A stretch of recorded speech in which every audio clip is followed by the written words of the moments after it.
In this video, we will discuss import events. If you'd like to follow along with this video, please open the file 0404 importevents.dwg located in the training folder as discussed in the Working with this Dataset video.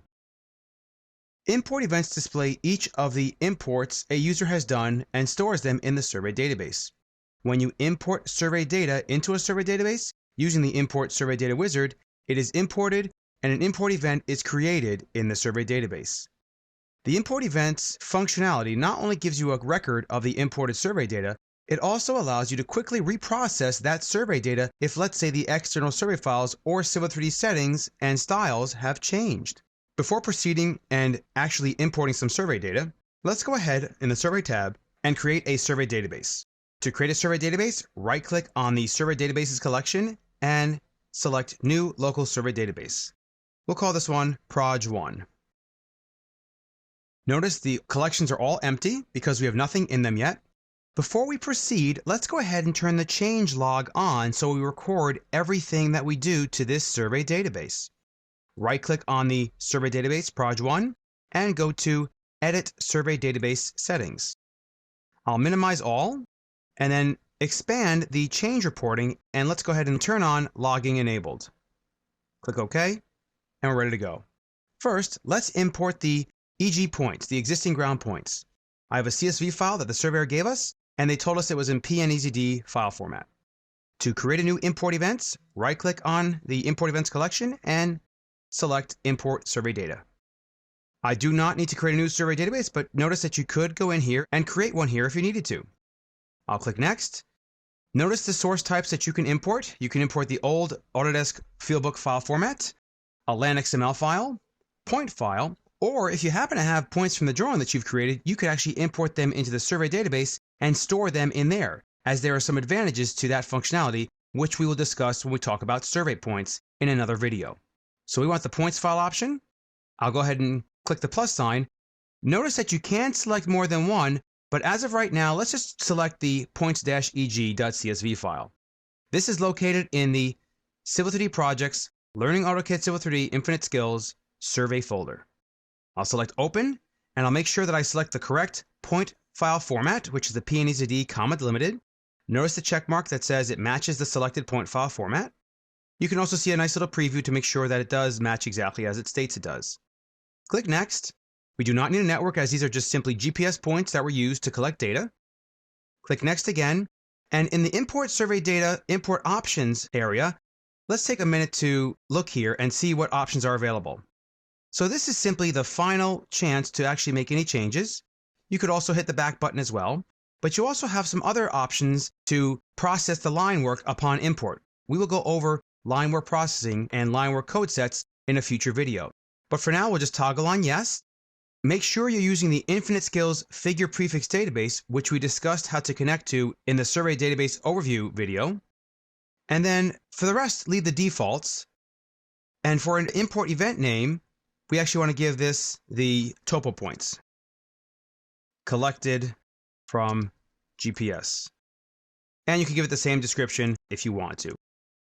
You do not need to assign offset to point identifiers. Where this is useful is if you import points into a file, and let's say those point numbers already exist in the file, you could actually define an offset identifier, like let's say 10,000, if you had points 1 through 5,000 already in the file, and it would automatically give those points a 10,000 beginning point and append the point number to that 10,000, allowing you to have unique points in the file.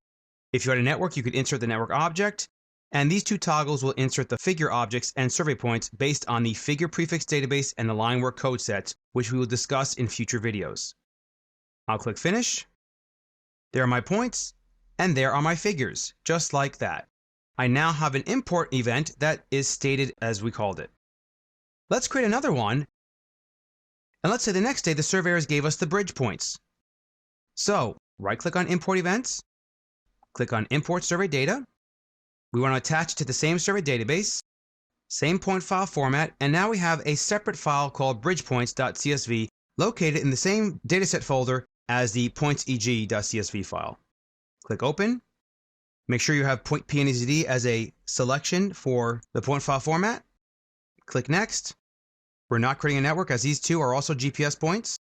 And then using the same default settings we had before, except for the import event name, you could type in here bridge points collected on, and you can insert the date that you are watching this video. Click Finish. And now we'll have a separate import event for the bridge points. Notice that the bridge figures also came in automatically. Again, this is because of the figure prefix database and the line work code sets, which we will discuss in a future video. So that's great and all, but let's say we actually realize as we rotate the view here, I'm going to rotate the view in 3D by simply holding down the Shift key on the keyboard and holding down the middle mouse button, which is the pan button. That will rotate my view in 3D. And we notice that they also located the piers, but we actually don't really need that. We don't need that in this file, so we really don't care. So I want to remove that. So I'm going to go to the Import Events Properties here. I'll right-click on the Bridge Points point file and go to Properties. And this allows you to kind of see the properties of the import event. Notice this little folder-looking button here. I can click on this, and this will actually open the file in Notepad. Okay? So as we peruse our bridge point file, we notice that the XPB is our code for the bridge abutments, and we don't need them. So I'm just going to do a Control-Shift-End and delete these points out of this file. I'll save the file. We'll do a file save, close this out, and I'll click OK. Now I need to reprocess this data. Here's the great thing about import events. Should you change the file, you simply need to right-click on it and notice some options that are available. You can re-import, reprocess the line work if, let's say, you change some of the figure styles, or when you added the point file and no figures appeared, let's say you then add in the figure prefix that you need to, you could then reprocess the line work and it'll automatically make those figures appear because you now have included a figure based on the raw description. I'll just click on re-import. Again, you're prompted for that same dialog box. You can set any of the settings here or change anything, and I'll just click OK. And now I am prompted to overwrite or resolve the problem with the duplicate points, as the same points that are in the file are in the point file as well. So I need to simply overwrite these files, click Apply to all duplicate point numbers, and click OK. And now notice how it brought back in the figures for the top of the bridge, but it did not bring in the piers. I'll change my view back to top view.